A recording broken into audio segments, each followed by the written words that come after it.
So today we're going to talk about conflict resolution, okay?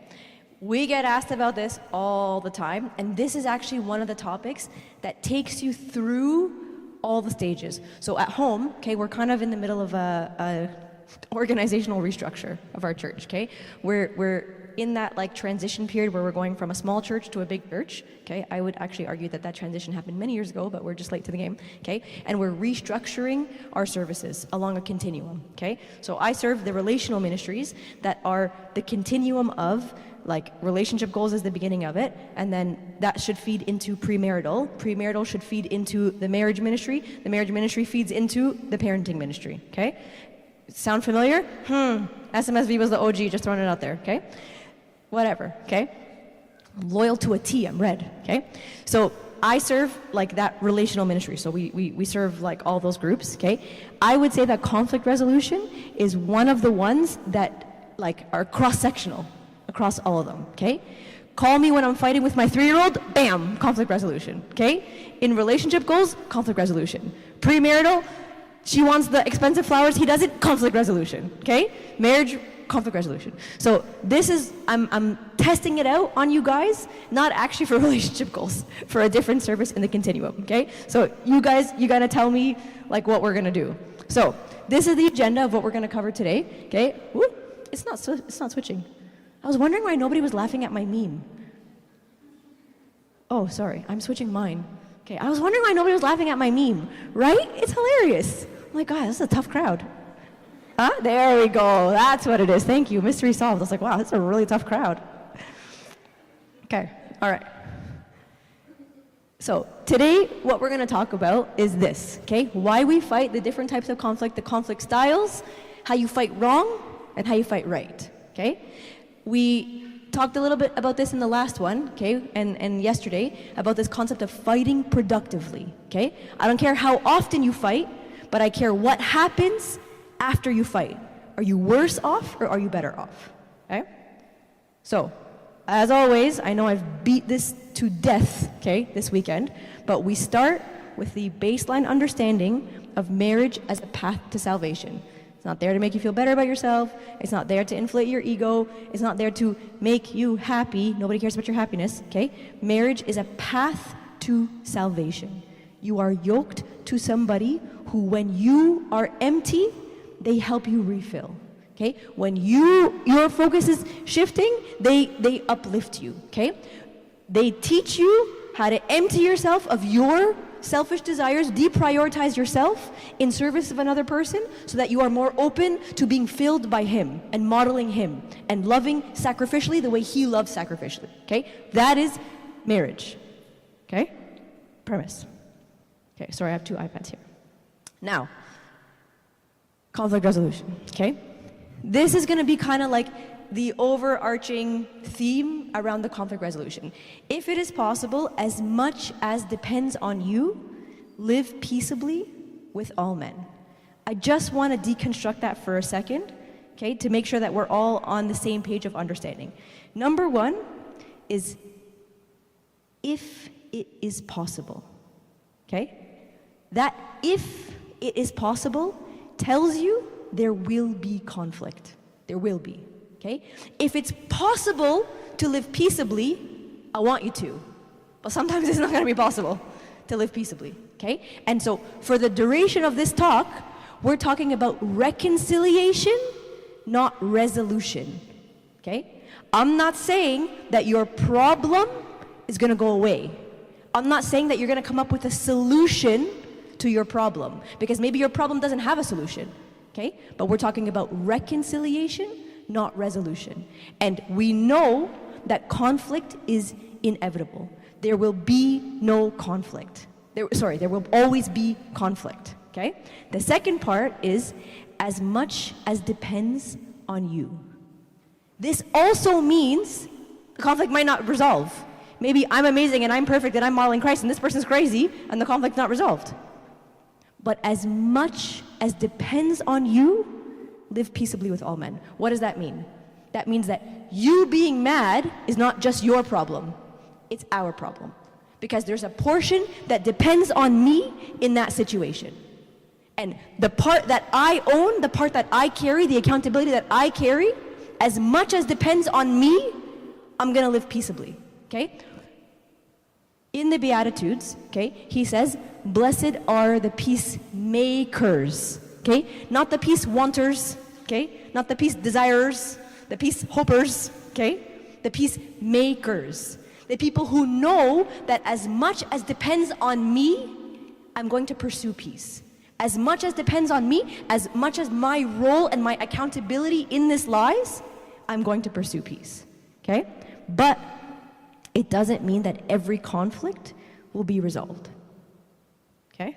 Sounds so optimistic for the married people, right? So optimistic. Okay, so let's talk about why do we fight, okay?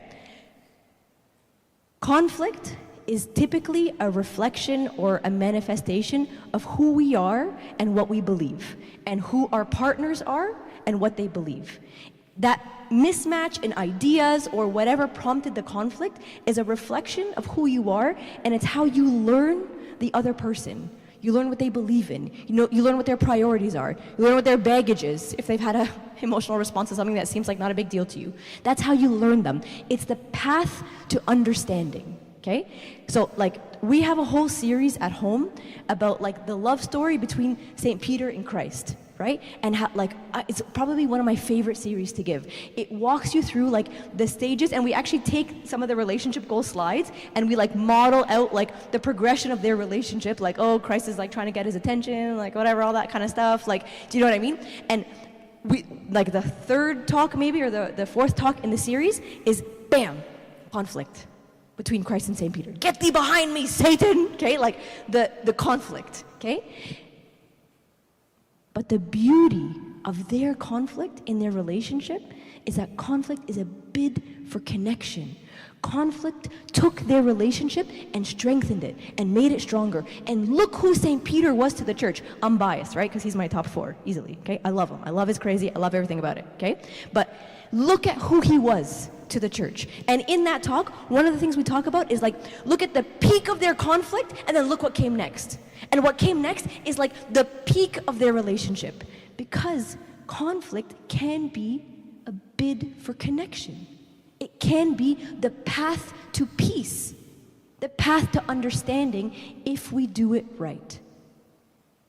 All the time in the dating, like, service, like in relationship goals, I get asked, like, what's the red flag? What's the threshold for which we're fighting too much and now we gotta call it because, like, this ain't healthy, okay? So I'm reading, like, a series of books by, like a clinical psychologist, is that what he is? Clinical psychologist, who, like, non-Christian, but super, super interesting, okay? And I'm gonna reference it quite a few times in this talk, okay? Super interesting, John and Julie Gottman. I'm not sure if anybody's ever heard of them, okay? They're like a Jewish couple, they run a bunch of, like, clinical trials and labs and stuff like that. Super, super interesting. And all their ideologies in their book are secular, okay? But he kind of, like, advertises it as, like, novel ideas, okay? But you know what's really funny? They all exist in the Bible, habibi. You're not reinventing the wheel. You're just not acknowledging where it came from before you, okay? So in this study, okay, they looked at, like, the prognostic indication of couples that fight a lot or had a lot of conflict, right? Because our instinct is to say, like, oh, people that fight a lot are gonna get divorced, or people that fight a lot are gonna break up, because too much fighting is bad. Fighting is bad, fighting is bad, fighting is bad. And actually, their data showed the opposite. That couples that had higher conflict, like at the inception of their marriage, survived better than the couples that had low conflict.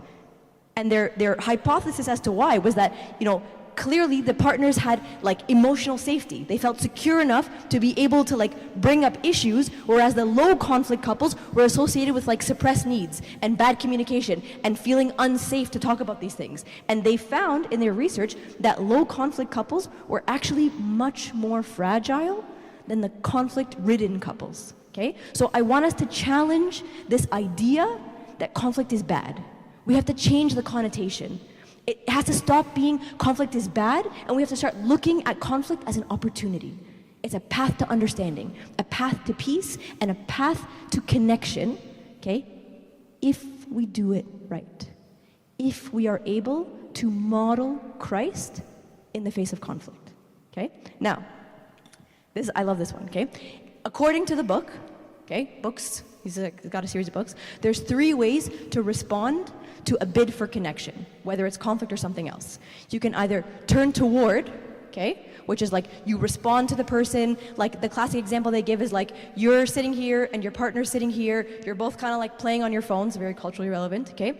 And you see something that's funny and you go to your partner, okay?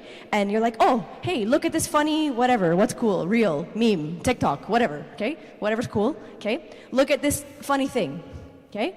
Your partner can respond in one of 3 ways, okay? They can turn toward, okay, which is respond, reciprocate, give your full attention, like stop what they're doing to focus on you, okay, and say, oh yeah, is it funny? Let me see, show me, okay? They can turn away, which is they're involved in whatever it is they're doing, and you say, oh hey, look at this thing, and they just kind of like do one of these, or like, not right now, okay, they've turned away. Or they can turn against, which is like, can't you see I'm busy? Okay, and they turn that into something negative. So those are the 3 kind of responses to any sort of bid for connection, okay? So then we take that and we look at Christ, okay? We look at when somebody made a bid for connection with Christ, what did he do? Okay, can I get someone to read? This is a tough crowd about the reading. Maybe not the jokes, but the reading. Can you pull up John 13, 6-9, and somebody else pull up Matthew 26, 20-25. I got Andy's gonna do 1, who's gonna do number 2? Thank you, friend. Okay. Tell me when you're ready, Andy.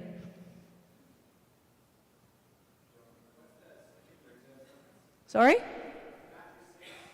Matthew 26, 20-25. Ready? Ready.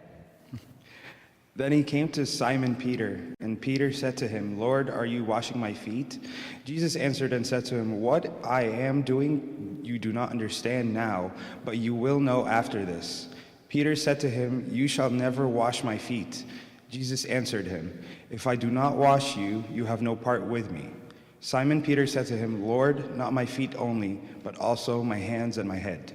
So, okay, I'm very biased because I love the relationship between St. Peter and Christ. But there was a little bit of sass going in both directions, okay? Like, St. Peter kind of like sassed him for washing feet, right? And instead of responding like to the sass, he responded to the why behind the sass. He didn't like, and just move to the next disciple. You know what I mean? Which is what I would have done. I would have just dismissed him and moved to the next one. I mean, the washing of the feet, like, that ain't me either. But, like, do you know what I mean? And, like, the back and forth, each of them turned toward. Each of them refocused their attention on the other person instead of dismissing, instead of turning against, instead of all of that. They refocused on the other person. Who's my friend who's going to read Matthew 26? Matthew 26, 20, okay. When evening had come, he sat down with the 12. Now as they were eating, he said, assuredly I say to you, one of you will betray me. And they were exceedingly sorrowful, and each of them began to say to him, Lord, is it I?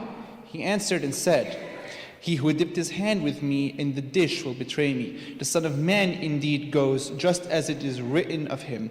But woe to that man by whom the Son of Man is betrayed. It would have been good for that man if he had not been born. Then Judas, who was betraying him, answered and said, Rabbi, is it I? He said to him, you have said it. Anybody know what Judas did after that? Picked up his belongings and left. Okay? So yes, is this a little bit like, combative? For sure. Okay?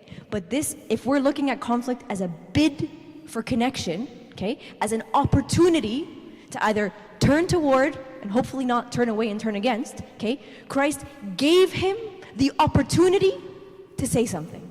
He gave him the opportunity to connect. I know that this is happening. The conflict had already happened in their hearts, okay? And the beauty of St. Peter is that he's able to own his faults. He's able to acknowledge where he went wrong and repent and apologize for it.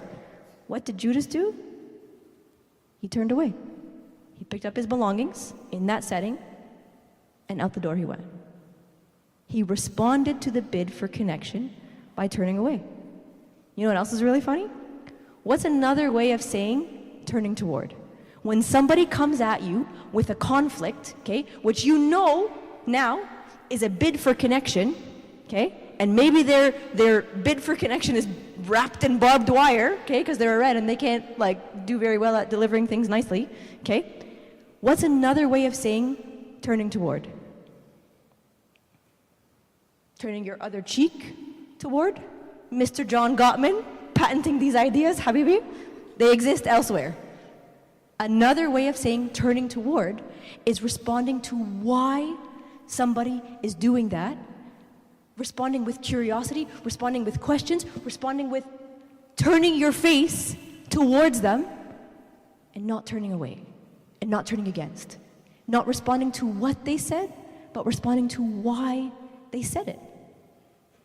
Conflict is the road to understanding, but we have to be able to mirror him in the conflict in order for us to get from it what he wants us to get from it. In order for it to be a path to understanding and a path to peace, we have to be able to do it the way he did it, the way he modeled it for us. Self-denial, love, truth, humility. Like that's the whole premise of marriage.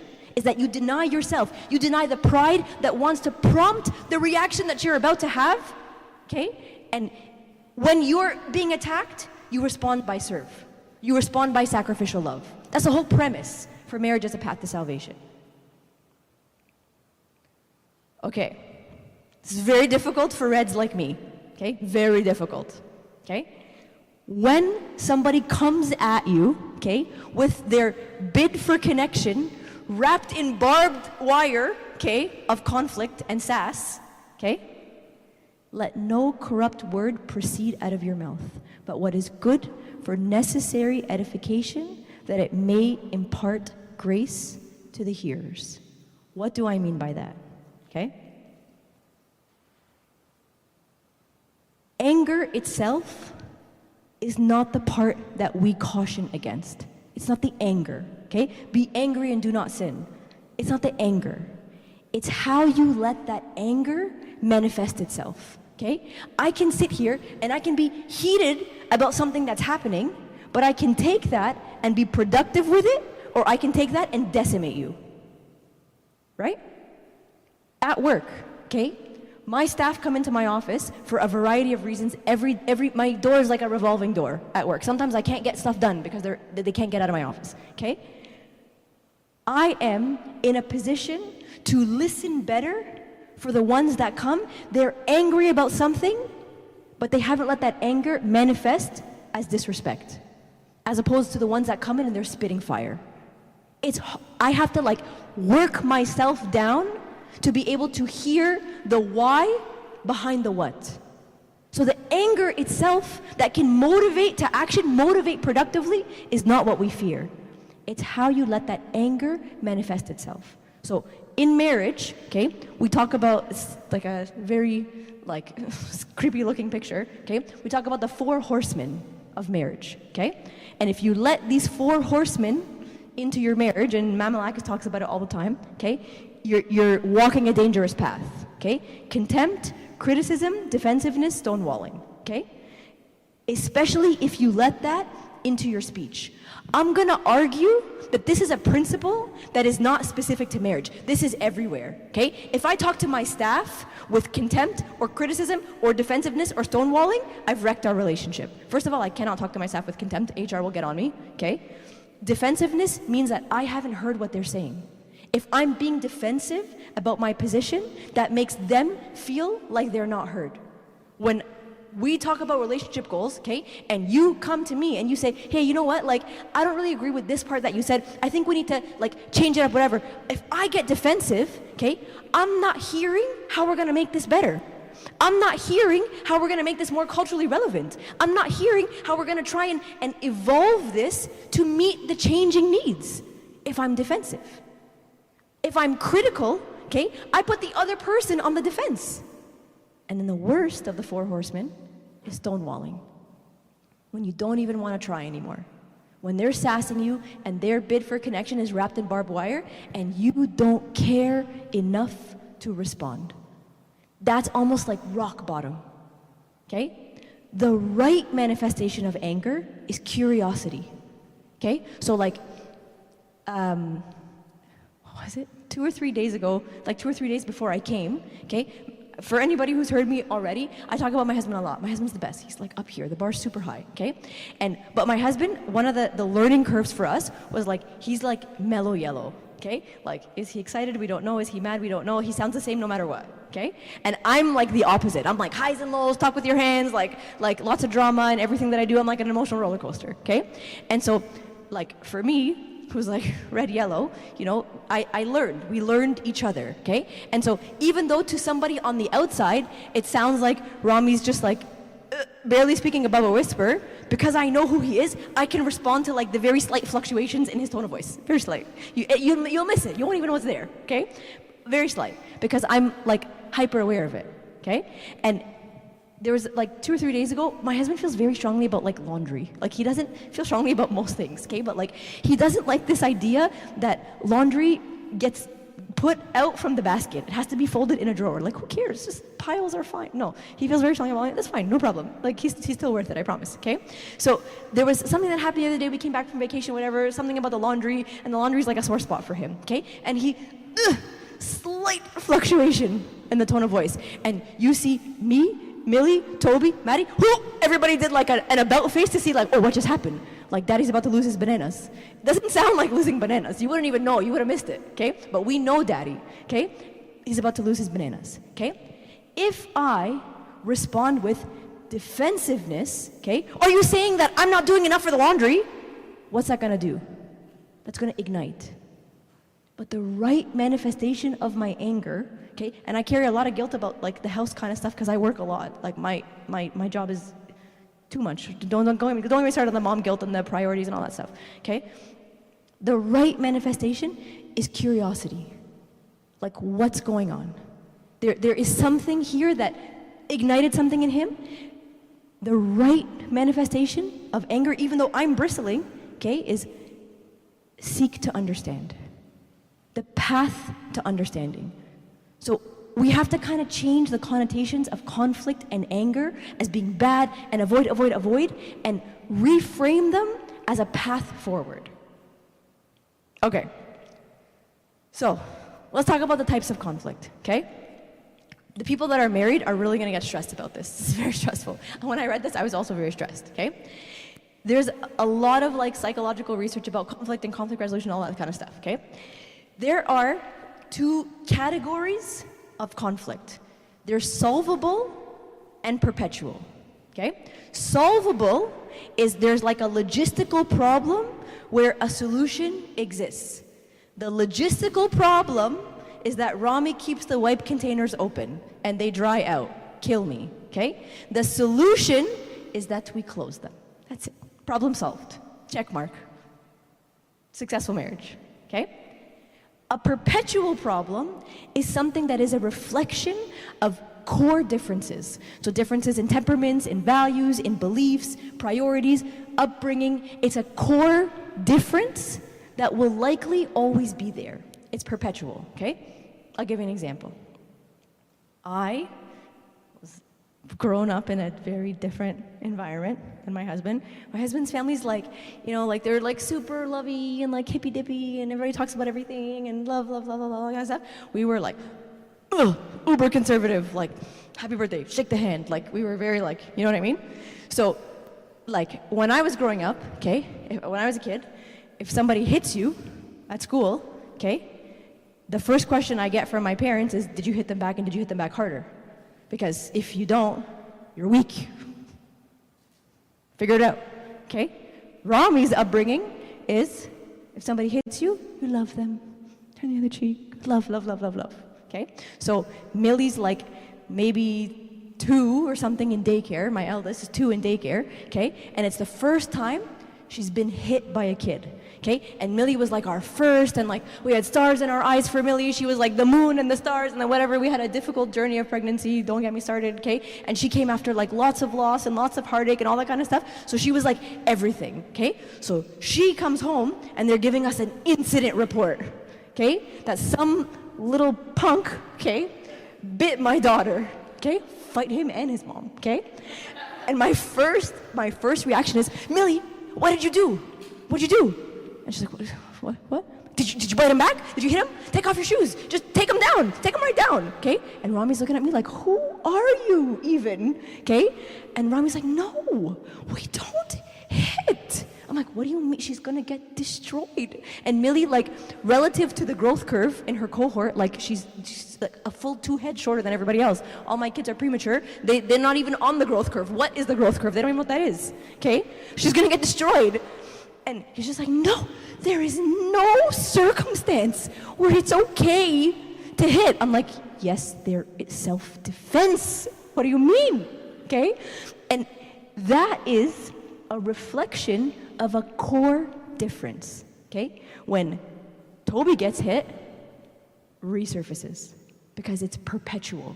It's a reflection in a core difference. You will never marry somebody who is 100% aligned with you. So there will be solvable and there will be perpetual. And this discussion reappears a lot. Like, what's the right way to do things? And we go back and forth. And like, okay, like, is there a happy medium? And okay, only in self-defense. Okay, like, did you tell a teacher, here's an algorithm of like, do this, and then if you've done these 5 steps, then you can hit. Like, we go back and forth about it. Well, not for Madeline. Madeline doesn't get hit. Madeline is the hitter, okay? Madeline is the kid who their parents want to fight me, okay? That's Maddie, the Reds, okay? But there is solvable and perpetual. And 69%, roughly, based on this study, are perpetual. They're not going to go away. They're going to keep resurfacing. 31% solvable. But that's a kind of gruesome statistic, right? Because doesn't that like sentence you to a life of conflict? Yeah, kind of. But it's only gruesome if we label conflict negatively. If we let it hold that like negative connotation. But it's also why we talk about reconciliation, not resolution. That's a very, very big difference, okay? In marriage, okay, the goal of conflict is to use it as an opportunity to walk together the path of salvation. Denial of the self, denial of the pride that I want to justify why I'm gonna sass you right back, okay? Denial of my needs that are not being met in this discussion, and I serve anyway, and I love anyway, okay? In dating, the goal of conflict is to assess whether this person can do this, whether this person wants to do this, whether this person has the potential to do this in conflict, in learning the person, in understanding them. The path to understanding, okay? Conflict is inevitable, but combat is optional. Disagreeing is inevitable, but blow-ups, that's optional. Okay? Let's talk about conflict styles. Okay? This makes me a little bit uncomfortable, but it's okay. We're going to talk about it. You guys have all my skeletons now. There's like nothing that you guys don't know about me now. I've given you all my dirty secrets. Okay? So there's 3 rough categories of conflict resolution. Number 1 is conflict avoidant. Okay? So these are the people that shy away from conflict, right? Like somebody's upset about something, they're just like, I'm sorry. Let's gloss over it and pretend like it didn't happen because they just want to like get back to being good. Okay? In Rami's life, my husband, okay, he is conflict avoidant. Okay? There's a girl that he works with. Okay? Like if it was me, like I would have wrecked her, but that's not Rami, okay? Rami is like a happy love, like that kind of thing, and like whatever. Conflict avoidant. He'd rather not have the interaction. He'd rather not have the altercation, and he'd rather focus on what's good, okay? But not talk about what's wrong. Like things are going bad, but let's focus on what's going right, and just ignore what's going wrong. He's not like that at home. At work, he's like that, okay? Whereas I am the opposite, okay? At work, friends, church, service, sorry, okay? Like, I'm in, let's go, let's do this, let's hash it out, let's fight it out, okay? At home, I'm like this. I'm fine, everything's fine, we're all good. And he's learned me over the last 12 years to kind of like work me, okay? But this is where I started. In couples that are avoidant, okay? You gotta watch out for that like drift and distance because nothing gets worked on, nothing gets talked about, and it's not a path to understanding anymore. It's a hard stop, okay? The second is validating, Okay, the validating style of conflict. So these are people that like debate back and forth, they try to persuade each other, etc. They're generally like, calm. It's not like a blowout, but they're willing to just like concede what they think to prevent escalation. So they're not afraid of talking about it like the avoiders, okay? They'll kind of like, go back and forth a little bit, but right when it gets to a point where it's escalating, they're like, whatever, I'll just give in, no problem. Okay? Better, maybe, than the avoidant, okay? But, we still have to there's still some work to do there, right? Because they're very focused on like a solution, they're very task-oriented, but that connection gets lost, okay? The third one, okay, everywhere but home, is volatile, okay? And this you see a lot with reds, okay? They do not shy away from conflict. They do not shy away from confrontation, and they're all about it, and they thrive, and they love the debates, okay? There's a guy that I serve back home, like I do, one of the other services I do is like cop to clubs and stuff like that, right? So this guy goes to a university that's a little bit far, so sometimes I drive out and do their talks and whatever, okay? And he's just like, oh, this guy.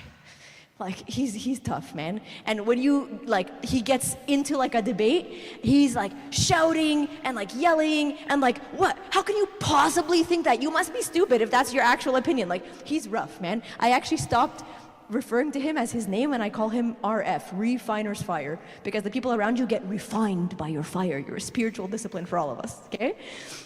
These are the people that are like heated debate, high emotion, like raised voices, like they're in. They're not afraid of it, okay? They're not the greens that like shy away from like 1 decibel of increased tone and volume, okay?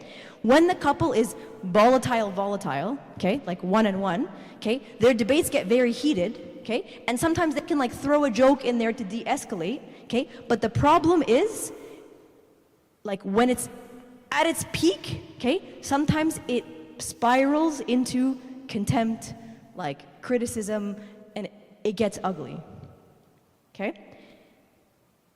That's if the couples are both the same, okay? There's also a mismatch between couples. So I'm, for example, at home avoidant, okay, and my husband is validator, okay? So there's lots of overlap in style, like it's not so bad, like, he can kind of probe me, like we've learned and all that kind of stuff, but it does require awareness of the other person's conflict for it to be productive, okay? If you have a validator and a volatile, okay, the validator, like the greens, okay, get very overwhelmed, okay? And like any type of conflict, they almost like retreat and check out because they're overwhelmed by the heated nature of the volatile. And then, in turn, the volatile wants to spar, right? They want somebody who's gonna go back and forth with them because that's what they love, okay?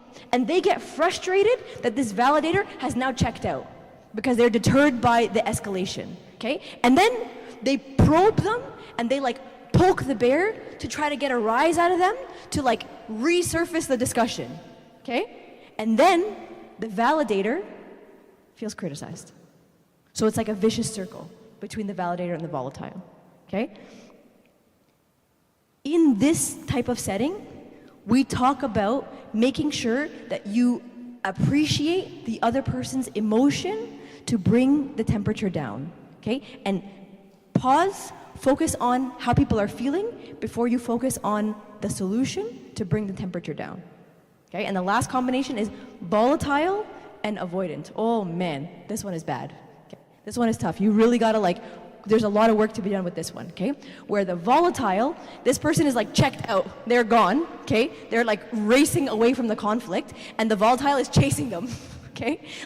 And they're trying to make jokes and tease them and criticize them, whatever, and the more the volatile tries, the more the avoider is feeling hurt and feeling attacked and feeling like they can't do this. And the avoider is making the volatile feel rejected because they keep trying, bid for connection, and the avoidant is turning away. Okay?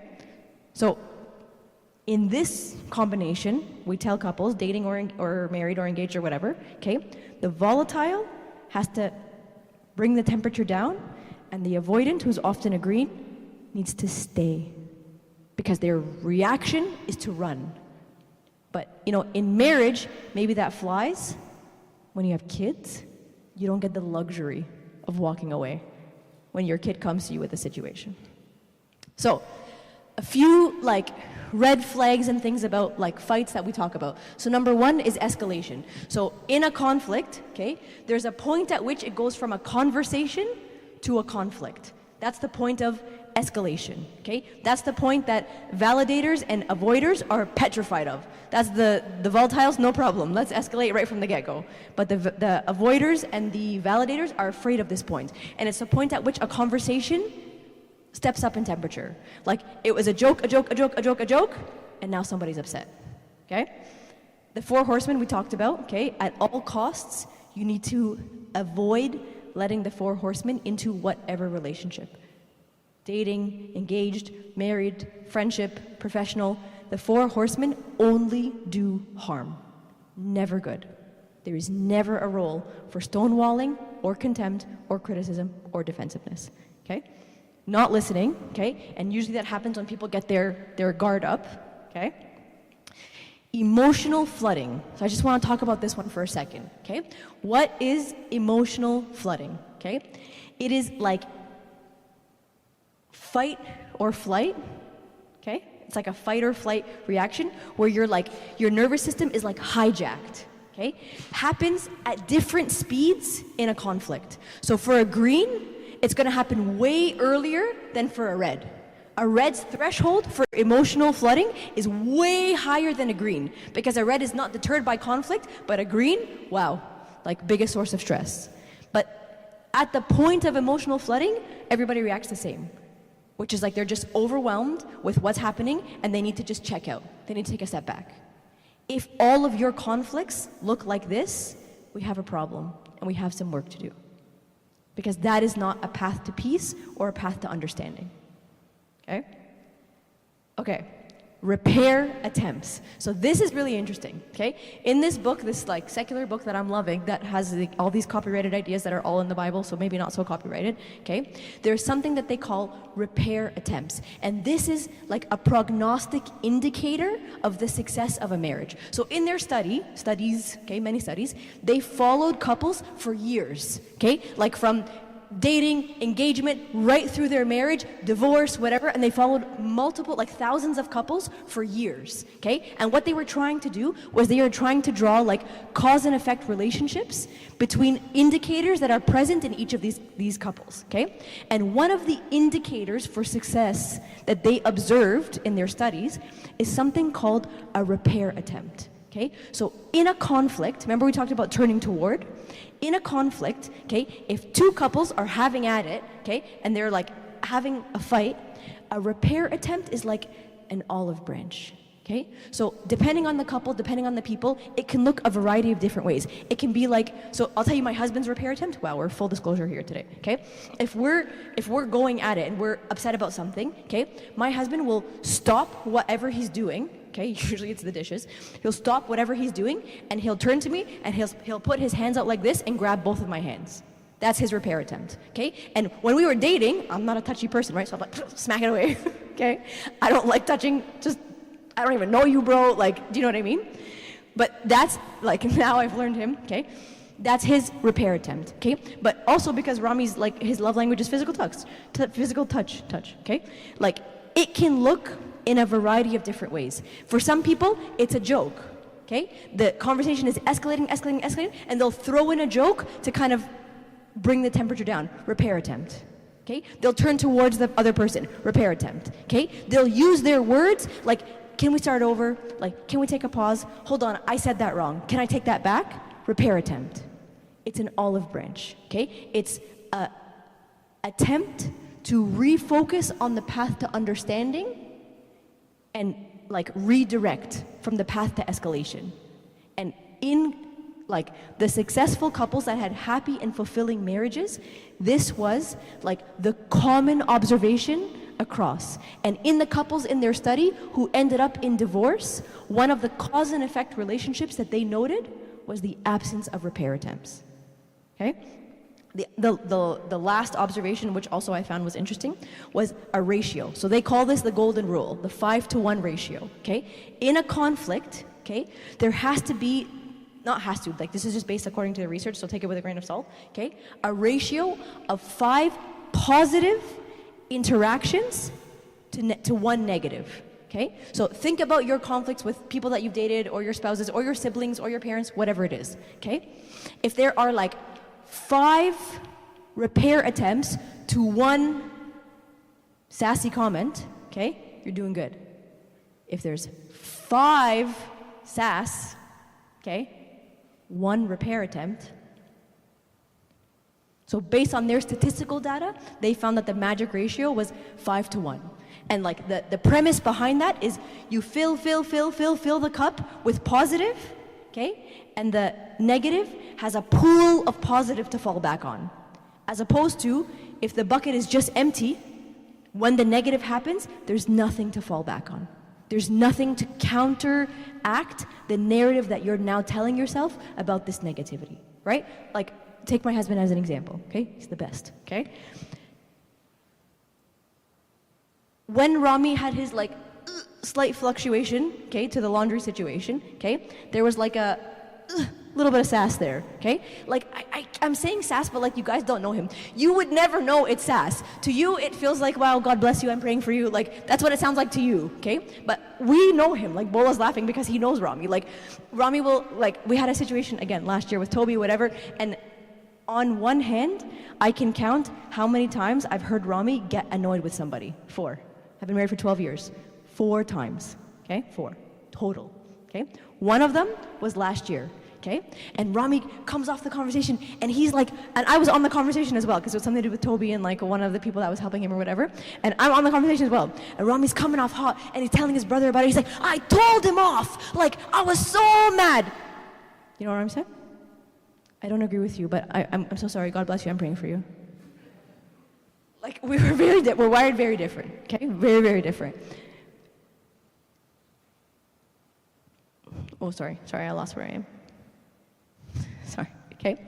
But, so when Rami gives me like a little bit of sass, okay, or like a comment that like for Rami, okay, is sass, okay, I already have, because of who he is, a pool that tells the opposite narrative. So when Rami gives me a comment of sass, I'm not like, this guy's a jerk, because I have a pool of how Rami is amazing that I'm swimming in. And that sass is a drop in the bucket.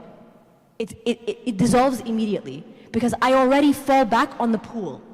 So their discussion about building the 5 to 1 ratio is that you have to be building your pool so that when you do lose control because nobody's perfect, it's the outlier. It's not the norm. It's not what defines the narrative. What defines the narrative is the positive. All right. So now we're going to talk about, so we talked about like why do people fight, the types of conflict styles, etc. How you do it wrong, okay, with the 4 horsemen and escalation, all that kind of stuff, flooding. Now we're going to talk about how do we do it right. So we said that conflict is a path to peace, it's a bid for connection, and it's a path to understanding. If we do it the way Christ taught us to do it. If we do it and model Christ in the way we do it. So we're going to break down the model into 5 steps, okay? And we'll go like one at a time, okay? Fair? Still with me? Okay.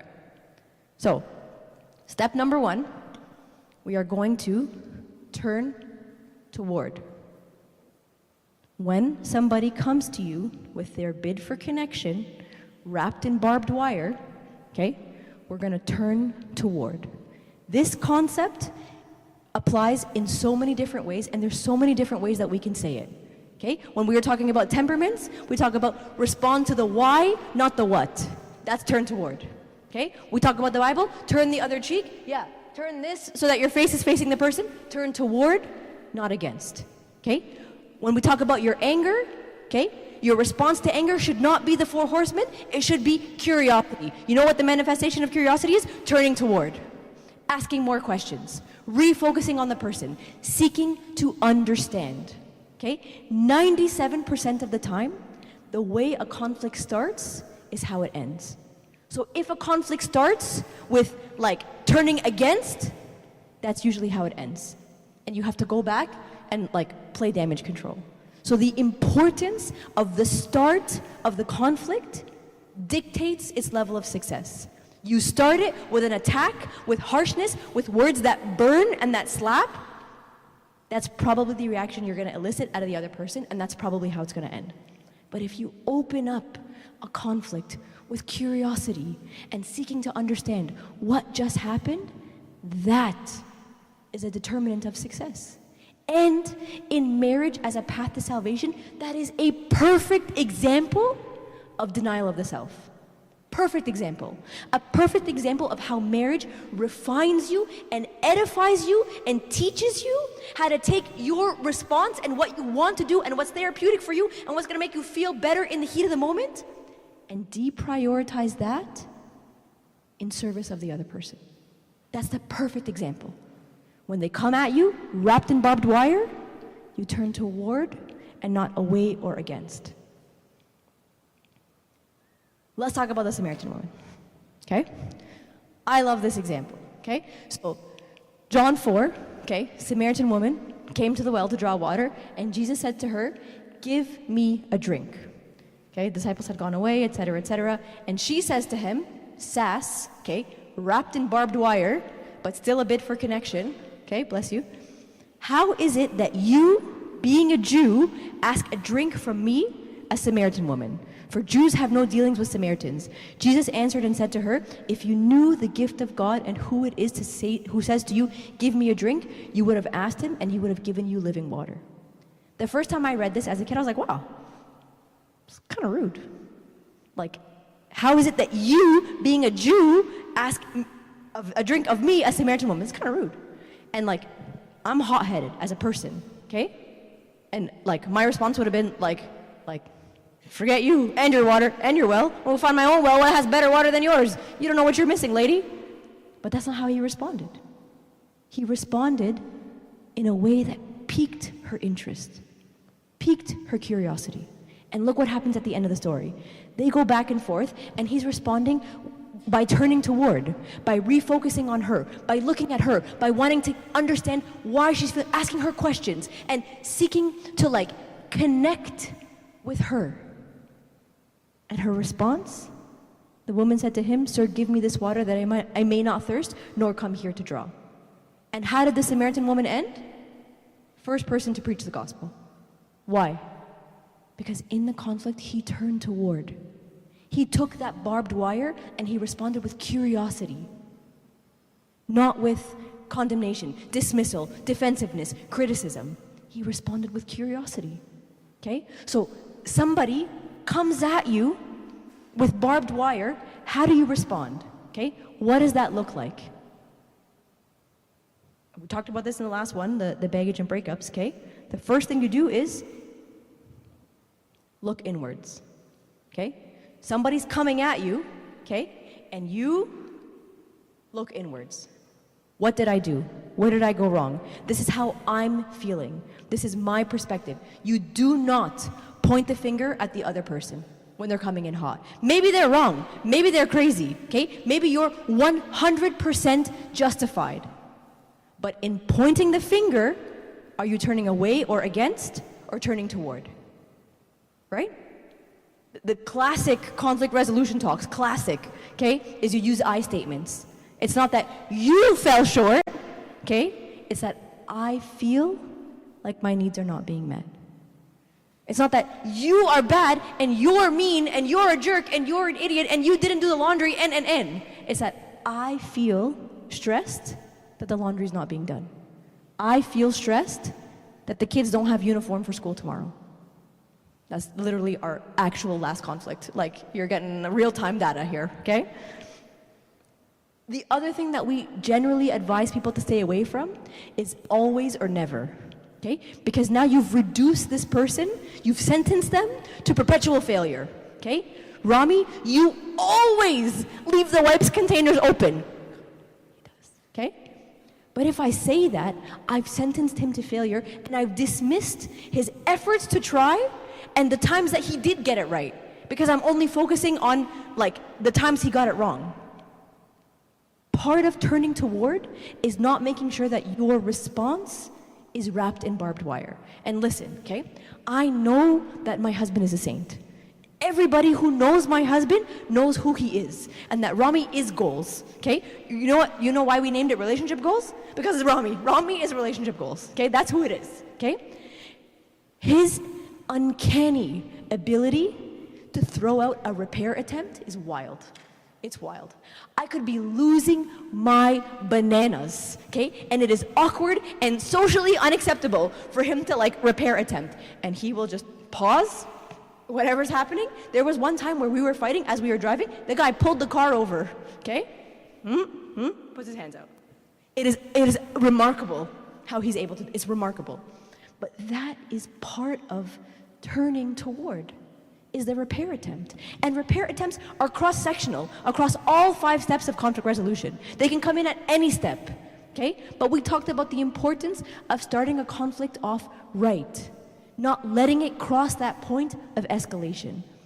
That's repair attempts. Okay, so step 1 is turning toward, okay? Step 2 is listening, okay? Everybody, not everybody, okay? Reds, okay? I can't extrapolate me onto everybody else. When they're getting attacked, they wanna defend, okay? They wanna like debate. They wanna rebuttal, okay? And maybe greens also feel that way, but they just won't do it. I don't know, I'm not a green, I'm a red, okay? But everybody wants to, But if you look at James 1:9, okay? The first thing he says is let every man be swift to hear. That's the first thing. The first thing is listening. So when I have my staff who are coming in here, spitting fire, okay, and wrecking me and your leadership and you're the worst and we've never had a worse director than you, and, okay, if I clap back, I get nothing about what has prompted this reaction. Nothing. I get nothing out of the whole interaction. Swift to hear is the key. Because you're not listening for ways to like refute their argument. You're not listening for all the ways that you're going to tell them that they're wrong, okay? You're listening to where they have been hurt. You're listening to the why, not the what. That's what you're doing. You're listening to where they need comfort, okay? I know I talk about this a lot. I think I mentioned it yesterday too.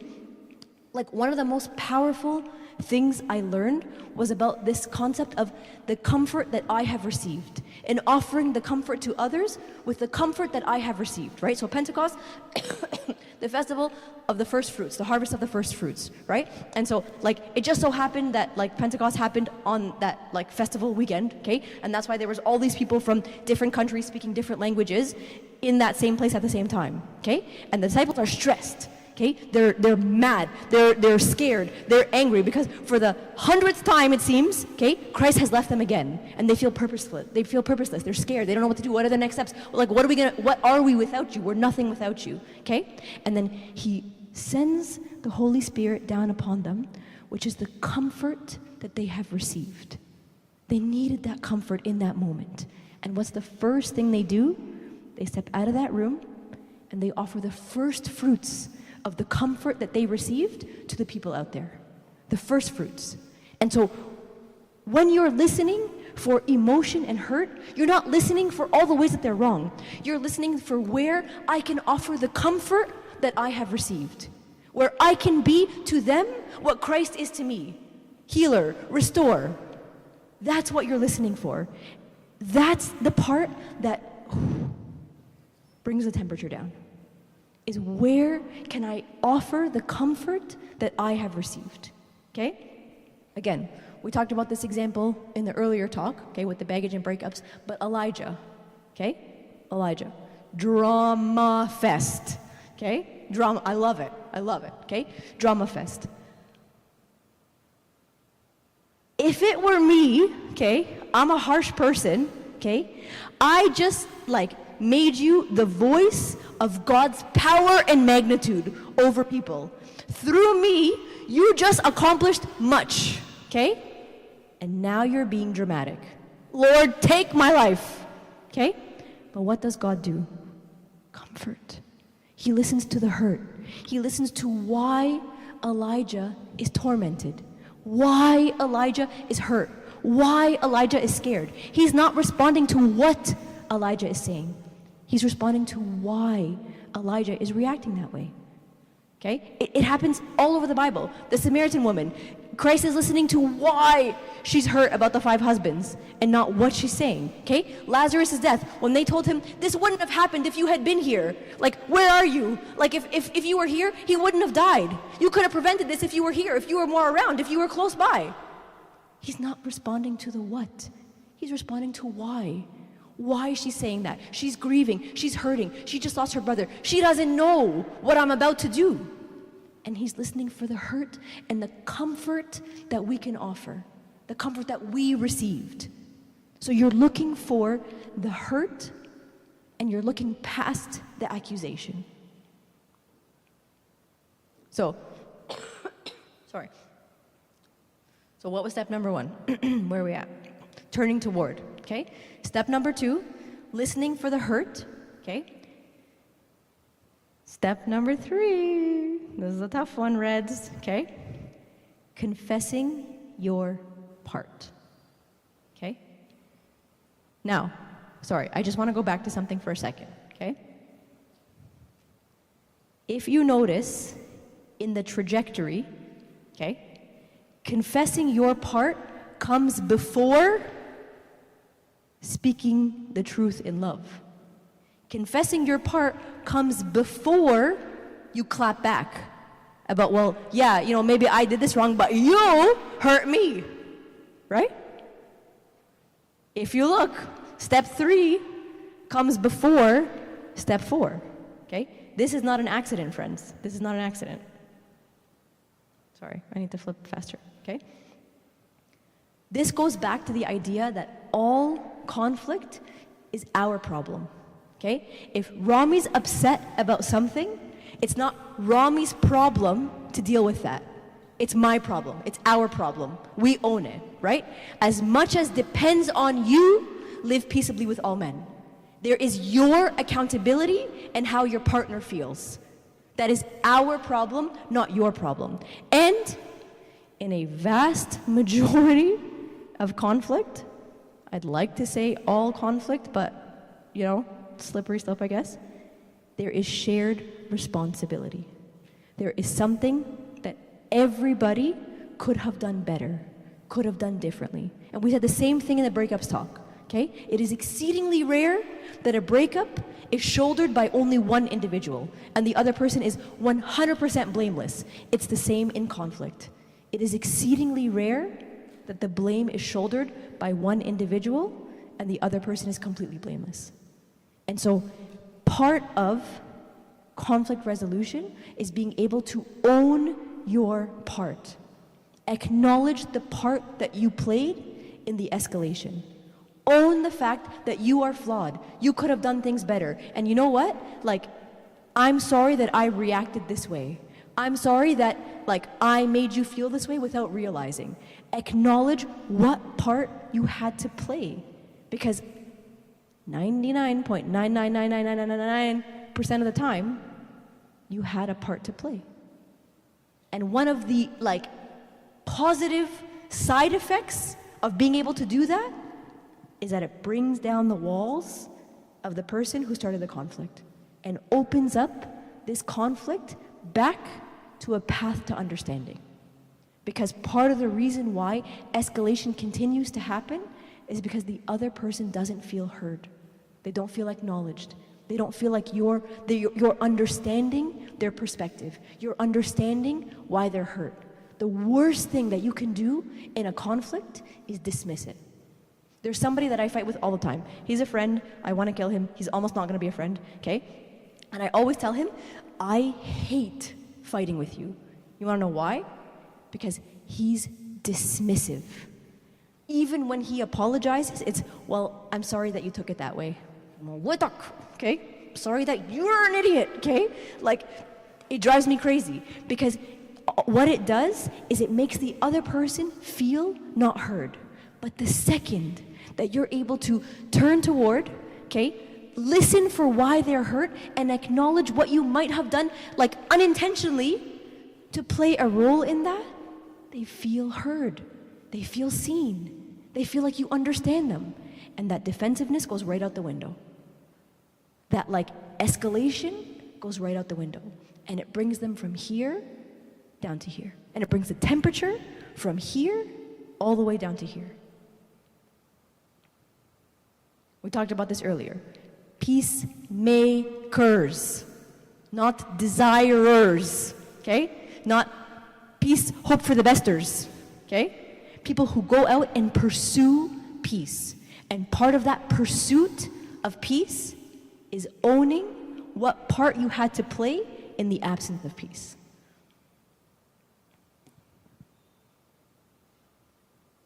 Okay, I have to stop. We're going to have to do the St. Peter series because I keep referencing it, okay? I love it, okay? This is one of the ones that we talk about in the conflict discussion with St. Peter and Christ, okay? When he had stopped speaking, he said to Simon, "Launch out into the deep and let down your nets for a catch." But Simon answered and said to him, sass, okay, lots of sass is coming here, "Master, we have toiled all night and caught nothing. Nevertheless, at your word, I will let down the net." Like, listen, I know that this is going to be for nothing. Like, you haven't been standing here all night when we've been doing it. We already tried this, okay? It's like when I can't open something, okay? And my husband comes and just does exactly the same thing that I just did, okay? I mean, Habibi, I tried it. I'm not an idiot, okay? I know it's not going to open. Like, sure, you can just quality assurance me, I guess. But, like, I've already done that, okay? That's what St. Peter's saying, okay? We've done this already. You're asking us to do what we have been doing for the past 12 hours, okay? "Nevertheless, at your word, I will let down the net." And when they had done this, they caught a great number of fish, and their net was breaking. So they signaled to their partners in the other boat to come and help them. And when they came and filled both the boats, so they began to sink. When Simon Peter saw it, he fell down at Jesus' knees, saying, "Depart from me, for I am a sinful man, O Lord."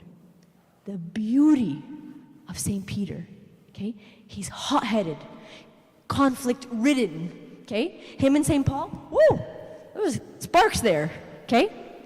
But he can own it. He can own it.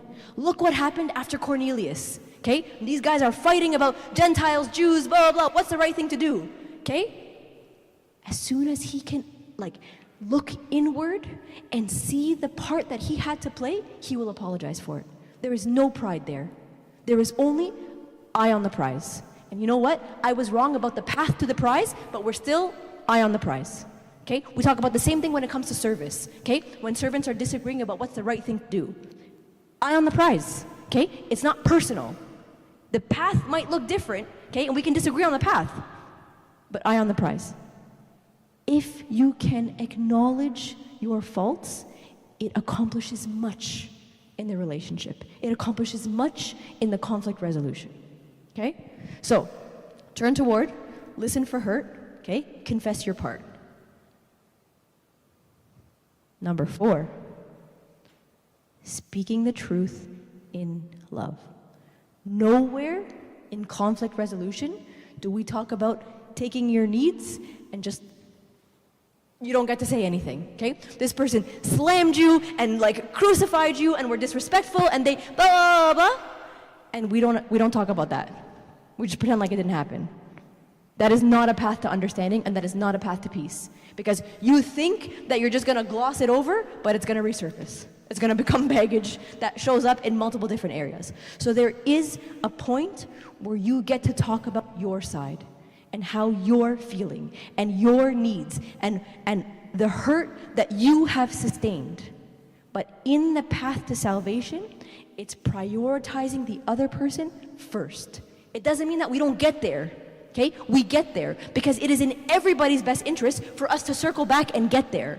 But first, path to salvation, you turn toward, you listen for hurt, okay, and you confess your faults. Now that you've practiced the discipline, okay, of prioritizing somebody ahead of yourself, now it's your turn, okay? And this is where you talk about your hurts and your needs and what happened and what's going on. But speaking the truth in love. Your delivery is everything. Your delivery is everything. And we go back to it's not you, like you've just turned toward and listened for the hurt and apologized and blah, okay, we're good, that's out the window. Now you're a jerk and you've done whatever. No. There's no room for that, okay? You speak the truth, but you speak the truth in love. Your message is the same, but the message is not wrapped in barbed wire. Okay? The message is wrapped in love. Because you're not looking to re-injure what you have just confessed. You're looking for a path to understanding and a path to peace. Okay? In the Samaritan woman, okay, they've now established a rapport. Okay? They've established a rapport. And he knows the life that she's living. He knows. He knows what she's doing. It's not like he doesn't know. But he doesn't dilute the message. He just wraps the message in love so that it's better received. He doesn't tell her, like, yeah, I'm cool with you, like, living with people that are not your husband. You know, you do you. No. That's not what he says. He says, you have well said, I have no husband, for you have had 5 husbands, and the one whom you now have is not your husband. He doesn't dilute the message, right? Think about the adulterous woman when they wanted to stone her. We just talked about this like a minute ago, okay? The adulterous woman when they wanted to stone her, okay? And they're there and they're dragging her out of like a really like Akko Taco situation, okay? They probably caught her like right in the heat of the moment, okay? And she's probably like not clothed and whatever it is. And they drag this woman out, put her front and center, at town square, okay? And they say, pick up the rocks, we have to stone her, okay? And what does he do? He calmly sits there, starts writing on the ground, okay? People are sort of like fleeing from the situation before he like outs their skeletons in the closet. And then he looks at her, and he doesn't tell her, what you're doing is okay. He tells her, go and sin no more. He doesn't dilute the message, but he wraps the message in love. So you don't dilute your needs. You don't dilute your hurts, okay? You don't sweep them under the rug, but you wrap it in love so that it's better received. Okay? We talk about this a lot, like this model. There's many different names for this model, okay? Especially in the dating. Like, I'm seeing a few people here that are married, so maybe I'm like focusing on that because that's the new ministry that we're starting, and I'm like super intrigued. So like, come and talk to me after because I have some questions for you guys, like focus group kind of questions, okay? But in the dating phase, okay, we talk a lot about developing the practice of being able to articulate your needs, right? Because if you don't tell them, they're not gonna know, right? Like, I gave an example, I can't remember which day, everything's a blur right now, I've been here for too long and the days are very long, okay? But there was one day where we talked about how I don't like flowers, okay? I think it was the first day. I don't like flowers, okay? And my husband carried with him preconceived notions of what relationship looks like and what romance looks like. 8 years, this guy buys me flowers. And 8 years, I'm like, so great, thank you so much, in the garbage, okay? I don't think they smell good, I don't like them. I don't know who decided that these smell nice. I think they actually smell horrible, okay? And I'm not a plants person. I'm trying to convince my husband to just pave the whole backyard. I'm not green. I don't like it, okay? Buy me donuts. I want donuts, okay? And then he got me a bouquet of donuts. Oh, fire, okay? So good, okay? So we talk a lot about this ability to articulate your needs and your expectations and your feelings and like what you need to feel fulfilled. We have to be able to talk about that, okay? So yes, we talk about marriage as a path to salvation in terms of the prioritization, but that doesn't mean that you get off the list, okay? It just means that you develop the practice in marriage, not dating, okay? In marriage, of putting yourself lower on the list. But we're gonna get there, okay? And when we get there, sometimes, okay, it's very helpful to start the conversation with like clear boundaries. This is non-negotiable, this is negotiable, okay? So for example, in the conflicts that we perpetually have, okay, about whether the kids should defend themselves when somebody's coming at them, okay? And like Toby, just so you know, like, okay, Millie's like a lot of bark, no bite, okay? Toby is neither bark nor bite. Toby, Habibi, if somebody hits him, that kid is just gonna get destroyed. Like he's just a haboob, he doesn't know how to be mean, he doesn't know how to fight back. Somebody will hit him and he'll just hug them, I'm so sorry, like he'll apologize. That's Toby, okay? So like for him specifically, I'm like, bro, just like, arm up. Like sometimes I wanna like put him in a rough situation to just like toughen him up a little bit, okay? Because he's just such a like marshmallow, okay? So like when we talk about this situation, okay, we have to decide what's a negotiable, what's a non-negotiable, okay? Rami's non-negotiable, okay, which is like the center of the bagel, is that my kids can never be the first one to hit. Agreed. Asterisk. No, I'm kidding. Agreed. Like if they say something, like, I'm just kidding, okay? Agreed. You cannot initiate the fist fight. Madeline, okay? You cannot be the reason why somebody needs self-defense. Madeline, okay? My third one, she's crazy, okay? That's the non-negotiable, okay? The negotiable around it is this whole concept of like, okay, self-defense, not self-defense, like, okay, what do they do? What's the algorithm? Do we teach them like, okay, did you go to a teacher? Is there a teacher there? Like, is your like safety at risk from this like 3-year-old? Like, do you know what I mean?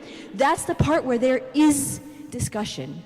But if you don't separate out those boundaries, it'll feel like you're ramming against a wall and you're not going anywhere.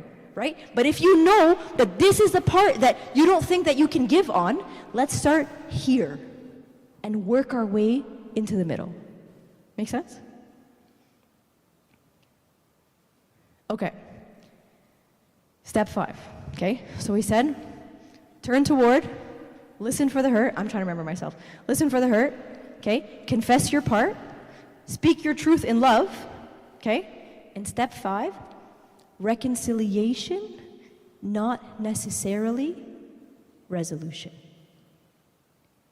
Are my husband and I reconciled in our conflicts about whether the kids can fight back if somebody hits them? Yes. Do we have a resolution? We don't. We still don't see eye to eye. We're still not sure where we stand on it. But are we reconciled? Yes. We are. Because remember, 69% of your fights are perpetual. 69% of them don't necessarily have a logistical solution that is like a slam dunk. Okay? Everybody's got a point of view that's valid. But we are looking at reconciliation, not always resolution. Sometimes resolution, but not always. Okay? Conflict is supposed to be your path to the rainbow, okay? The reason, in a previous slide, I had put a rainbow there, okay? Because the storm is bad, okay? The storm is bad. Sometimes it's really bad, okay? But what conflict is supposed to be your path to the rainbow. You gotta get to the rainbow after the storm, okay? If there is no rainbow, something's wrong.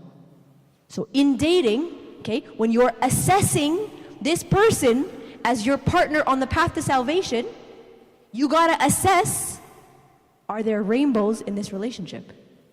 Or is there just storm with no rainbow? If there's storm and then rainbow, great. Great. Because the rainbow's great. Look what happened after Noah and his rainbow, okay? Life was better. Things were better. We understood God better. God made a covenant, okay? You gotta make it to the rainbow. Reconciliation is the rainbow in marriage. Reconciliation is the rainbow. Okay. Talk about a few, where am I at? Am I out of time? I'm almost there, I promise. Okay? So, just a few like helpful tips based on what we just talked about. So, number 1 is the flooding, okay? The flooding is a really big issue in conflicts like dating, marriage, whatever it is, okay? Because it stops the path.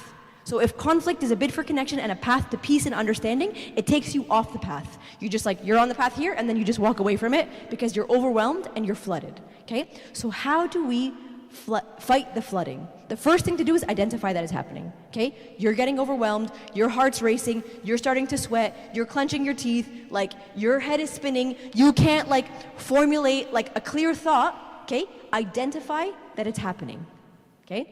What you don't get to do is to be flooded and just walk away with no explanation. Because what does that tell the other person? I don't even want to try. And that's not necessarily what you're feeling, but that's what you're communicating. That this is not important enough for me to stick around. So the first step is to identify. The second step is to tell them that that is what is happening. That is what is happening. I'm not walking away because you're not important to me. I'm not walking away because I don't care enough to have this conversation with you. I'm walking away because I'm overwhelmed and I want to finish this conversation, but I want to finish this conversation when we are on the path to understanding. And right now, I'm off the path. I just need a minute to get back on it. And what they say is to get yourself like out of visual range so that you can like recharge, but you have to come back. Conflict avoiders, if you're in the crowd, you have to come back.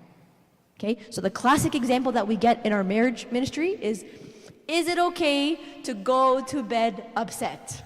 Right? Do not let the sun go down on your wrath. That's everybody's quote. Okay? All the volatiles are like, do not let the sun go down on your wrath. Okay? And all the avoiders are just like, but like, I can't think or breathe or talk when they're mad at me. Okay? It depends. I feel like I say that a lot. It depends. Okay? I don't know. Okay? But if you are emotionally flooded, okay, and you need to take a pause, you need to walk away, you need to get out of visual range, that's fine. But you have to come back. And if right before you go to bed, okay, skeletons in the closet, here we go, bring them all out, okay? I am a red, okay, which means conflict does not bother me at all. Okay, my husband is a green blue, which means conflict like paralyzes him. Like he gets like consumed by it. He can't think. He can't whatever. So we could have it out. Okay, have it out. Rami's like whispering and I'm yelling. Okay, we could have it out. Okay, and like right before bed, and I just go upstairs. I'm snoring in 30 seconds. Okay, no problems. If we fight before bed, Rami doesn't sleep the whole night. He's awake the whole night. He's tossing and turning whatever, because he's green. Okay, out of service to him. Okay, even though I'm tired, I want to go to bed and this doesn't really bother me that much, I will try to talk about it with him before bed so that I don't rob him of his much needed sleep. Our kids wake up at 5 a.m. every day, okay? So I don't rob him of that. If Rami was different, if Rami was a red, would I say, like, don't go to bed without reconciling? No, whatever, doesn't matter, okay? But whatever your setup is, you make sure that you set up a time to come back. Because you have a commitment to that person. If you're an avoider, if you're a green, whatever, if you can't do this right now, fine. But you need to commit to when you are going to do it. Because you don't get to just walk away. Okay? There's a few like quick red flags that we're going to go through, okay? So number one is gridlock, which is like same fight over and over again, no reconciliation, no progress, and each time you talk about it, 4 horsemen. Folks, in the dating phase, red flag. Gridlock, red flag, okay? Constant state of flooding every time you guys have a disagreement, red flag, okay? There's another conflict style that we didn't talk about because that's just like a no-go, okay? Do not marry this person, okay? Do not pass go. Is like the hostile conflict style and the hostile detached conflict style. So like very defensive, no listening, no repair attempts, like very critical, whatever. And then the escalation of that one is that they're just detached. Like they don't even care, like it's not even worth it for you, okay? Red flag, okay? And the last one, we beat this one to death this weekend, is the concept of deal breakers. So all us folks that are in the dating phase, okay? Deal breakers, we've talked about that. Let everybody in this room be swift to hear, slow to speak, slow to wrath. Listen for the hurt, okay? Speak the truth in love, and pursue reconciliation. All right. Questions? Are we out of time? Could be out of time. We'll do like 1 or 2. 1 or 2, okay. We'll only do a couple questions because we're running out of time, but first one, fighting right, step 2 slide, said to listen without saying your own perspective. Shouldn't we be able to express our perspective along with listening? No. Let me just get it, sorry. What was it? Step 2? Step 2 slide, fighting. Sorry, I'm supposed to be politically correct, right? And be like, well, you have an interesting point. No, the answer is no. I'll tell you why, okay? So you are going to get there, okay? You are going to get to the point where you're going to express your perspective, okay? But it is not the practice of like deprioritizing yourself and prioritizing the other person for you to fight fire with fire. There is a time for it, okay? But you do not do the conflict any favors by reprioritizing why you're annoyed alongside or above the other person. On the path to salvation, what we're trying to learn is self-emptying in service of the other person. Crucifying your own needs in service of the other person so that your marriage tells the truth about who he is. So that your life mirrors and reflects the sacrificial love that he taught us. That's what we're trying to do. And so that's the practice of deprioritizing. We don't chuck it out the window. We're going to get to it, and it's healthy to get to it, but you prioritize the other person first. You prioritize your spouse first. Fight me. How do you address someone who is overly emotional or overly logical in a conflict without causing further problems? Are they overly emotional or overly logical? So the overly emotional one, okay, these are the ones that have like the predisposition to get flooded very quickly, okay? So if your spouse or your partner or whatever is overly emotional, I don't really like that term because that makes it sound like it's a bad thing, like they're just fine, whatever, they're green or whatever it is, okay, or blue, okay? Overly emotional, okay? You have to watch your tone and volume because they are much more sensitive to escalation than you might be, okay? So the classic example we give is like a red temperament with a green temperament, okay? To a red, everything is healthy discussion, okay? It's great. Fighting, productive, great. Let's talk about it. Let's hash it out. Let's debate it, okay? To a green, everything is conflict. Everything is escalation. To a red, this just looks like a conversation. We're just having a discussion. And to a green, they're like paralyzed in fear because it looks like a conflict. Okay? So somebody who's emotional, I don't like that term though, okay? Emotional, you have to be very careful that you are not giving off the perception of escalation, knowing where they're starting. They're starting at a point that's like on this side of the spectrum. You know that they're already sensitive to what may appear as an escalation, even though you don't agree. Okay? So you're catering your discussion to their starting point, not what you think, right? Back to marriage as a path to salvation. You're catering and serving them in your delivery over yourself, okay? And the one who's too logical like that one doesn't usually escalate that much, but we do often find in these like conflict in the couple discussions, the people that are overly logical, they don't leave room for emotion, okay? So like, each of those examples, there's a step in the process that's going to be harder for them, okay? So like for this one, for the overly emotional, quote unquote, because I don't like that term, okay? The hard one for them is going to be turned toward, okay? Because they're going to get flooded fast and they're going to want to tap out. So in the coaching that we would give them, we would coach them about step one. Stay there, don't leave, don't check out. If you need to check out, that's fine, but come back to it. And we're going to work on your threshold for turn toward. Okay? For the one that's overly logical, we're going to work on step 2. Listening for the emotion and hurt, because they often don't leave room for that side. Everything is outcome oriented, logical, whatever. Like, this is illogical for you to be responding this way. Okay, bro, nobody asked you if it's logical or not logical. So we're going to coach them to practice strength training in step 2. Listening for the emotion, listening to the hurt. This is the part that you have to practice. Make sense? Just a reminder, you can post the questions on the Slido that's put up on the screen. And you can also like the questions, and then they go to the top and we could ask them. But next question, I don't really like to talk about my feelings, even amongst friends. I'm not 100% sure why. How can I work on this so I don't cause an issue with my future significant other? My future significant other? Practice, practice, practice, practice, practice. I don't know. That's tough one. I also don't like to talk about my feelings, okay? But, so, like, I'm one of those people that also, I don't like this feelingsy business, like, that ain't for me. Too much drama, that ain't for me, okay? But in a marriage, okay, path to salvation, denial of the self, prioritizing spouse ahead of yourself, okay, I hear you. I hear that it makes you uncomfortable. But your focus is not on yourself. Your focus is sacrificial love. Your focus is the other person. So hear you, okay, that it makes you uncomfortable, but you gotta rally, friend. That's the strength training. That's the spiritual discipline. That's why it's hard. You know when people say, oh, marriage is hard work, relationships are hard work? They're not hard work because you're having a blow up, okay? They're hard work because it's hard to learn how to deprioritize yourself. It's hard. That's the hard. The hard is not fighting. The hard is learning and practicing how to put yourself and your needs below somebody else. That's the hard part. So yeah, it's uncomfortable. Practice, friend. I don't know if you guys have something to add.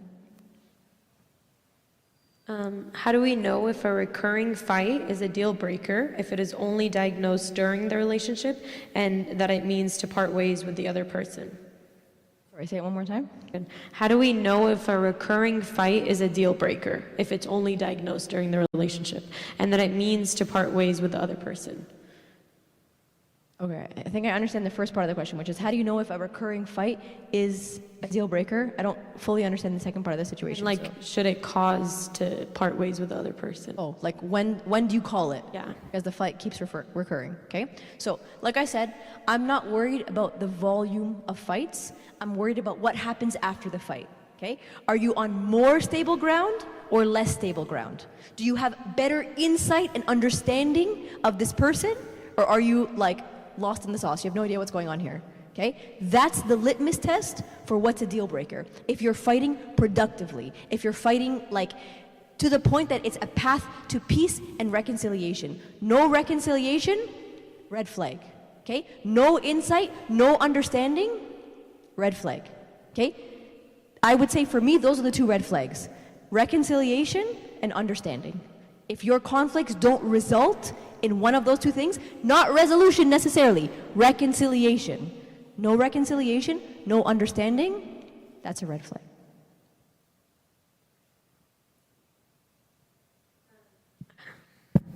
How can we know the why without our partner's attempt to help us understand them better? It's often hard when we're being attacked.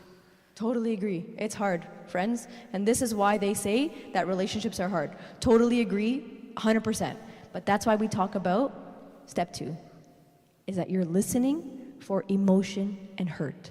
They've come at you with a conflict, okay? They are trying to show you, in whatever way it is, why they are hurt, okay? It is hard to look past the attacks on you and to listen for the emotional hurt. It is hard. But that's the path that we're called to walk. That's the denial of the self.